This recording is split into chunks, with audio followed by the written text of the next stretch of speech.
हिंजवडीतील tempo traveller जळीत कांड प्रकरणी अखेर विमो ग्राफिक्स कंपनीचे मालक नितीन शहा यांना चौकशीसाठी हिंजवडी पोलिसांनी बोलवलेलं आहे। आपण बघू शकतो पोलीस निरीक्षक या ठिकाणी त्यांची चौकशी या ठिकाणी करत आहेत। टेम्पो ट्रॅव्हलर आणि त्या टेम्पो ट्रॅव्हलरमध्ये प्रवास करणारे सगळे कर्मचारी, त्यासोबत चालक जनार्दन हर्डीकर हे सगळे या विमो ग्राफिक्स कंपनीचे कर्मचारी आहेत।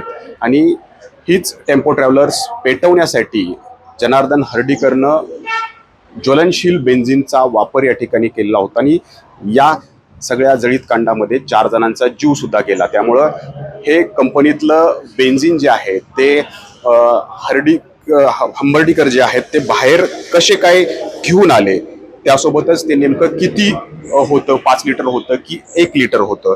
टेम्पो ट्रॅव्हलर्स मध्ये जी आसन क्षमता आहे त्यामध्ये एक सीट जी आहे ती वाढवली आणि तीच सीट इमर्जन्सी एक्झिटला अडथळा करणारी ठरली आणि यातूनच या 4 कर्मचाऱ्यांना बाहेर पडता आले, त्यामुळे त्यांचा जीव यामध्ये गेला होता। तर हा निष्काळजीपणा आहे आणि याच निष्काळजीपणाची उत्तरं आता द्यायची आहेत आणि या प्रकरणी हिंजवडी पोलीस कधीही गुन्हा दाखल करू शकतात। तसंच जो दिवाळी बोनस होता किंवा पगार कपात होती ती नेमकी किती केली होती, त्याच्या मागची काय कारणं आहेत आणि यासोबतच हंबर्डीकर आणि इथल्या कर्मचाऱ्यांचे नेमके काय वाद होते आणि ते वाद आपल्या कानापर्यंत पोहोचले होते का, आणि जर पोहोचले होते तर तुम्ही त्याबाबत का पावलं उचलली नव्हती, या सगळ्या प्रश्नांची उत्तरं नितीन शहा यांच्याकडून आता हिंजवडी पोलीस जाणून घेत आहेत। आणि ही चौकशी झाल्यानंतर या कंपनीवरती गुन्हा दाखल होण्याची दाट शक्यता निर्माण झालेली आहे।